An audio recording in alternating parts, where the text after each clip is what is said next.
नमस्कार, आप देख रहे हैं विपक्ष ऑलवेज बेदम। मैं हूं परवीन शेख। 1 दिसंबर से शुरू हो रहा संसद का शीतकालीन सत्र इस बार काफी खास है। मोदी सरकार 10 बिलों को पेश करेगी। वहीं विपक्ष के साथ तालमेल को लेकर 30 नवंबर को सर्वदलीय बैठक बुलाई गई है। बैठक का मकसद साफ है, चाय पर चर्चा हो जाए, गिले शिकवे दूर हो जाएं, ताकि जब 1 दिसंबर को संसद खुले तो काम हो सके। वहीं विपक्ष खासतौर से कांग्रेस ने संसद सत्र को लेकर सरकार को घेरने का प्लान बनाया है। कांग्रेस एसआईआर, वोट चोरी और चुनाव आयोग के मुद्दे संसद में उठाने वाली है। इससे बीच एक और बड़ी खबर अयोध्या से भी आई। पीएम मोदी ने राम जन्मभूमि मंदिर के शिखर पर धर्म ध्वज फहराकर विपक्ष को बड़ा संदेश दिया। उन्होंने कहा कि यह धर्म ध्वज प्रेरणा बनेगा कि प्राण जाए पर वचन न जाए, अर्थात जो कहा जाए वही किया जाए। पीएम मोदी ने बता दिया कि सत्ता में आने के बाद से उन्होंने जो कहा उसे पूरा किया है। धर्म ध्वज की गूंज ने विपक्ष के सन्नाटे को और बढ़ा दिया है। कांग्रेस में मातम पसरा रहा। विपक्ष की चुनौतियां और परेशानियां दोनों बढ़ गए हैं। इन मुद्दों पर चर्चा के लिए स्टूडियो मौजूद हैं कैपिटल टीवी के editor in chief doctor Manish Kumar और एग्जीक्यूटिव एडिटर राजीव कुमार। आप दोनों का बहुत बहुत स्वागत है। धन्यवाद। डॉक्टर साहब, 1 दिसंबर यानी संसद सत्र शुरू हो रहा है, लेकिन इससे पहले 30 नवंबर को एक अहम बैठक बुलाई गई है, सर्वदलीय बैठक है। क्या सहमति बनेगी? देखिए, ये एक परंपरा है कि सर्वदलीय बैठक को बुलाइए जी, वहाँ पे बातचीत होगी, भाई काम ठीक से कीजिएगा, ये सारे इम्पोर्टेंट इश्यूज हैं, आप अपने इश्यूज को उठाइएगा, 0 आवर का इस्तेमाल कीजिएगा, तमाम तरह की चीज़ें हैं। ये हर बार होता है। लेकिन राहुल गांधी है कि जो हिंदुस्तान के हर इंस्टीट्यूशन को खत्म करने पे तुले हुए हैं। वो तुले हुए हैं कि हिंदुस्तान में ये साबित कर दे कि डेमोक्रेसी नहीं है। वो तुले हुए हैं कि इलेक्शन कमीशन जो है वो सही नहीं है। वो तुले हुए हैं कि सुप्रीम कोर्ट जो है वो आरएसएस का कार्यालय बन गया है। वो तुले हुए हैं कि सीएजी जो है वो सरकार की पिछलग्गू हो गई है। वो तुले हुए हैं कि संसद काम ही नहीं करती, हमें बोलने नहीं दिया जाता, मेरे माइक को ऑफ कर दिया जाता। तो ये जो इंस्टीट्यूशंस के ऊपर लगातार जो हमला कांग्रेस पार्टी और राहुल गांधी और उसके चट्टे बट्टे कर रहे हैं, वही फिर देखने को मिलेगा। लेकिन यहां एक बहुत बड़ा सवाल अभी खड़ा हुआ है, और वो सवाल ये है कि ऑल पार्टी मीटिंग तो बुलाई गई है, ये इंडी वालों की भी कोई बैठक है?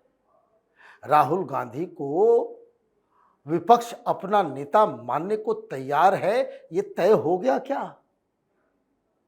ये तो एक बड़ा सवाल है ना कि आप चुनाव हार गए, एसआईआर कर रहे हो। आप चुनाव हार गए, वोट चोरी कर रहे हो। आप चुनाव हार गए, आप कह रहे हो भाई इलेक्शन कमीशन जो है वो बेईमान है।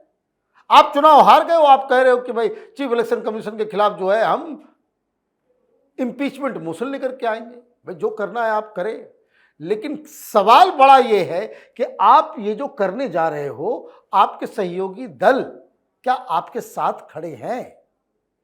कि एक की बुद्धि भ्रष्ट हुई है, एक की मति मारी गई है, कांग्रेसियों की मति मारी गई है, तो बाकी देश का जो बाकी का विपक्ष है क्या उसकी भी मति मारी गई है? क्या ये कोरोना जैसा बीमारी जो है, जो एक के बाद एक दूसरे को लग जाता है, कि क्या वही बीमारी से ये लोग भी ग्रस्त हो गए हैं, या फिर they will come to their senses कि भाई साहब यही सब करते करते करते करते आपका दिल्ली भी उड़ गया, आपका हरियाणा भी उड़ गया, महाराष्ट्र भी उड़ गया, अब बिहार भी उड़ गया, ये बंगाल, असम, ये सब धीरे धीरे वो उड़ते चले जाएंगे।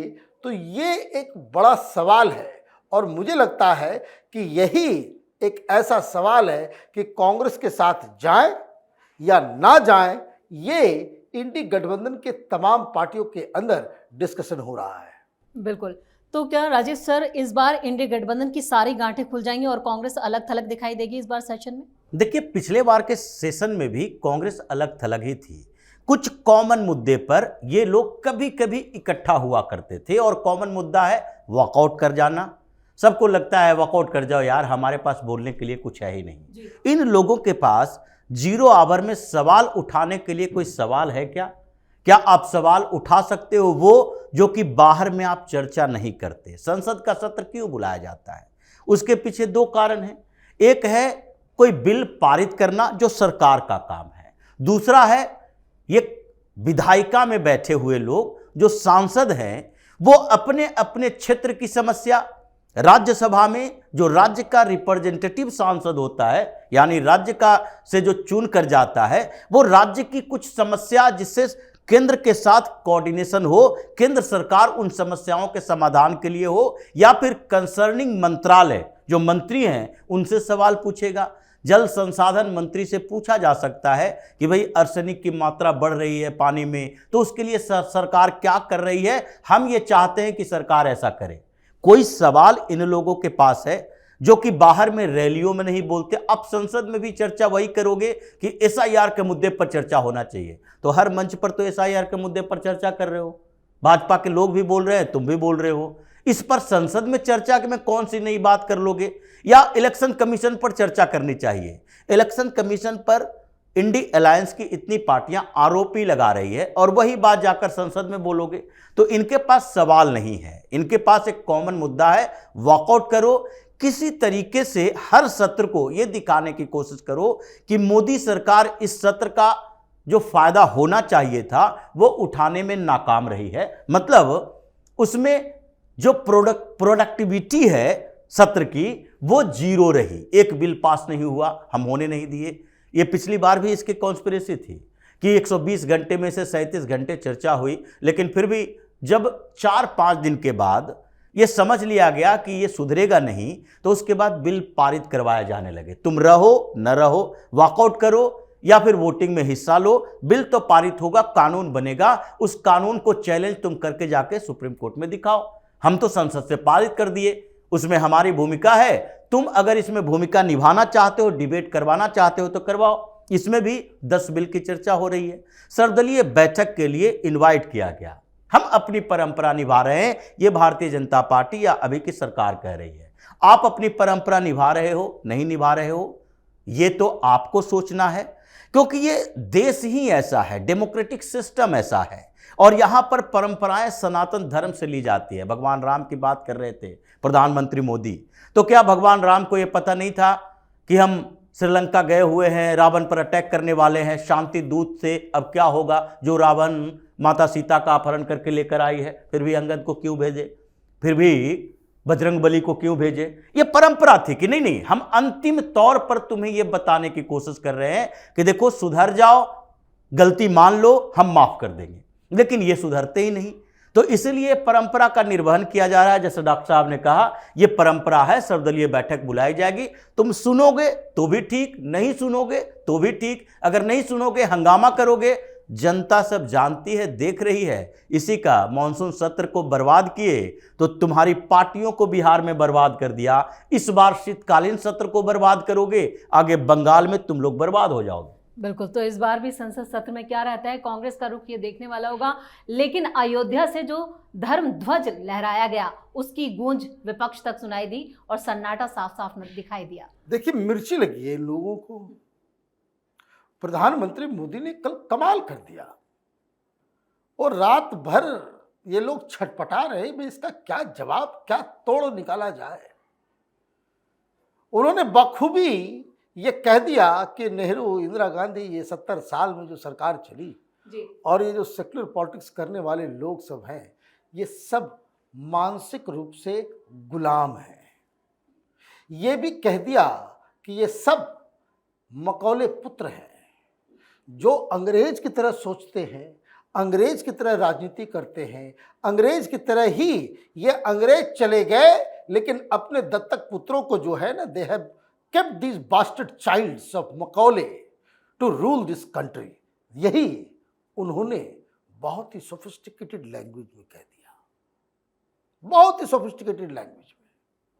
और ये जो भाषण का जो, अगर आप इसका मूल्यांकन करें तो ये 14 अगस्त 1947 की रात, ये जो जवाहरलाल नेहरू का जो भाषण था और जो आज़ादी आपने ली, वो पॉलिटिकल इंडिपेंडेंस है।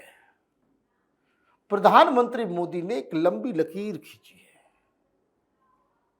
कि जो कल हुआ, ये धर्म ध्वजा जो फहराया गया, उसमें भी तिरंगा फहराए थे ना हम लोग। ये जो गेरुआ फहराया गया, ये हिंदुस्तान के cultural, ideological, spiritual independence day का प्रतीक है। इस बात को समझना जरूरी है।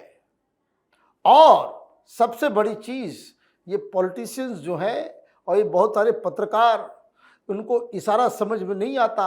प्रधानमंत्री मोदी ने कहा कि 10 साल में ये जो गुलामी मानसिकता है, गुलामी मानसिकता के जो तमाम प्रतीक चिन्ह हैं, उसको खत्म करेंगे। वो डेडलाइन उन्होंने दिया है। भारत विकसित देश बनेगा 2047 में, लेकिन गुलामी की प्रतीकों को खत्म किया जाएगा अगले 10 साल में, टारगेट दे दिया। तो गुलामी के प्रतीक क्या क्या है? ये मथुरा है, ये काशी है, और भी कई सारी चीजें हैं, इतिहास है। जो आप देखिए, आज कल प्रधानमंत्री मोदी ने वो जो आइडियोलॉजिकल वॉर की घोषणा की है, इसका काट नहीं है इनके पास, इसका जवाब नहीं है इनके पास।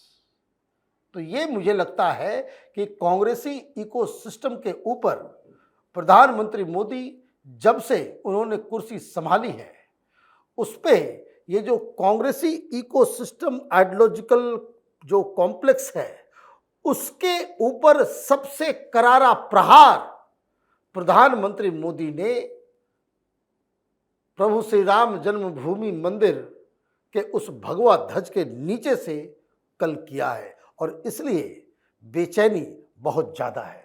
बिल्कुल, कांग्रेस एक बार फिर एक्सपोज हो गई। क्या राजीव सर, हिंदुत्व के मुद्दे पर कांग्रेस पूरी तरह से बैकफुट पर आ गई है? उसके पास कुछ नहीं बचा, सरेंडर कर दिया एक तरह से? देखिए, सिर्फ कांग्रेस की बात नहीं है, विपक्ष में बैठी हुई दूसरी पार्टियों की बात है। प्रधानमंत्री मोदी ने जो बात कही, आध्यात्मिक अपनी जगह है, गुलामी मानसिकता की बात उन्होंने की, और ये गुलामी मानसिकता की बात करते उन्होंने एक शब्द बोला, एक लाइन, प्राण जाए पर वचन न जाए। ये रघुकुल रीति सदा चली आए, प्राण जाए पर वचन न जाए। अब ये प्राण जाए पर वचन न जाए की बात वहां पर जिक्र उन्होंने ऐसे ही नहीं किया, क्योंकि भारतीय जनता पार्टी या प्रधानमंत्री मोदी, ये उनके मैनिफेस्टो की बातों को देखिए। ये कश्मीर की समस्या समाधान हो चुका है, ये उसके बाद इन्होंने राम जन्मभूमि पर भव्य मंदिर बनवा दिया है। अब तीसरा भी बचा हुआ है, जिसका एक्सपेरिमेंट चल रहा है, अलग अलग राज्यों में चल रहा है। यूसीसी को लेकर अभी सीएम धामी को बुलाए थे, प्रधानमंत्री मोदी ने बड़ी सराहना की कि आपने बहुत बेहतर तरीके से यूसीसी को इम्प्लीमेंट करवाया है अपने स्टेट में। अब ये एक्सपेरिमेंट चल रहा है, अब अंतिम लक्ष्य तो यूसीसी भी है। विपक्ष को ये पता है कि यूसीसी आने वाला है, और जब आएगा तो एक बार फिर नैरेटिव चेंज होगा, और ऐसा चेंज होगा कि उसके बाद फिर से 5 साल के लिए हम पैक हो जाएंगे, आगे बढ़ नहीं पाएंगे। दूसरी बात और है, ये गुलामी की मानसिकता की चर्चा जो चल रही है, ये प्रधानमंत्री मोदी का ये तरीका है, और फिर भारतीय जनता पार्टी में जो आइडियोलॉजी वाले विंग हैं, फिर आरएसएस में जो काम कर रहे हैं, इन लोगों ने ये देखा है कि अभी हमें वर्तमान की स्थितियों के अनुसार राजनीति नहीं करनी है, हमें नेक्स्ट जनरेशन के वोटर पर ध्यान देना है। ये अभी जो 12 साल के लड़के हैं, 6 साल के बाद वो वोटर बनेंगे, और 12 साल के लड़के 5वीं 6ठी क्लास में पढ़ रहे हैं, अब 8वीं 9वीं 10वीं क्लास में पढ़ेंगे, और उस समय वो इतिहास जब पढ़ेंगे तो ये पहले के इतिहास और अब के इतिहास में अंतर होना चाहिए। उनके अंदर हिंदुत्व की भावना जागनी चाहिए। ये अकबर बीरबल की कहानियां पढ़ने से नहीं होगा, वीर शिवाजी का गाथा ही पढ़ाओ, और ऐसा दिखाओ कि जो अभी तक आक्रांताओं को यहाँ हीरो बना के, यहाँ के जो हीरो थे उनको रीजनल स्टार की तरह बना दिया गया, वो नहीं चलेगा। इतिहास बदलेगा, गुलामी की मानसिकता बदलेगी। तो अभी जो 10 साल बाद वोट देने वाला लड़का है, वो 10 साल के अंदर वो तैयार होगा, और वो इसके मुस्लिम अपीजमेंट की पॉलिटिक्स भी देखेगा जो कांग्रेस और उसके आसपास की पार्टियां कर रही है। यह भारतीय जनता पार्टी का जो अभी स्ट्रेटजी चल रही है, यह संघ जो सोच रहा है नेक्स्ट जनरेशन के वोटर के लिए भी है कि आगे 10 साल बाद, 15 साल बाद हो सकता है कि भारतीय जनता पार्टी के पास आगे के समय में प्रधानमंत्री मोदी की तरह कोई करिश्माई नेता न हो सकता है इतना बड़ा कोई लीडर न हो जिससे एक व्यक्ति से लोग जुड़े रहे। तो उस समय पार्टी की विचारधारा, पार्टी के प्रति समर्पण, ये इसका संगठन और लोगों का इसके आइडियोलॉजी से जुड़ाव ही इसके तरफ ले जाएगा। और इसीलिए लीडर कैसा भी होगा भारतीय जनता पार्टी के साथ जुड़ेगा। जैसे कांग्रेस ने लंबे समय तक ऐसे संगठन बनाया और लोगों को भ्रमित किया कि मनमोहन सिंह जैसा व्यक्ति भी अगर प्रधानमंत्री का दावेदार है उसको भी जिता देता है। तो ऐसी स्थिति अभी दिखाई पड़ रही है। राजीव सर, इस तमाम जानकारी के लिए और सटीक विश्लेषण के लिए आप दोनों का बहुत बहुत धन्यवाद। धन्यवाद। संसद का शीतकालीन सत्र 1 दिसंबर से शुरू होकर 19 दिसंबर तक चलेगा। सरकार की कोशिश है कि जरूरी बिलों पर चर्चा हो और ये बिल बिना हंगामे के पारित भी हो। लेकिन क्या विपक्ष तालमेल और सहमति का परिचय देता है या फिर हंगामा करता है, ये तो वक्त आने पर पता चलेगा। लेकिन इस बार सरकार ने भी एक्शन की बड़ी तैयारी कर रखी है। वहीं कांग्रेस की दिक्कतें अयोध्या में हुए ध्वजारोहण ने भी बढ़ा दी है, जो हिंदुत्व के मुद्दे पर पूरी तरह से बैकफुट पर है। इस खास शो में इतना ही। वीडियो कैसा लगा कमेंट करके अपनी राय जरूर दें। वीडियो को लाइक करें, शेयर करें और कैपिटल टीवी को सब्सक्राइब जरूर करें। धन्यवाद।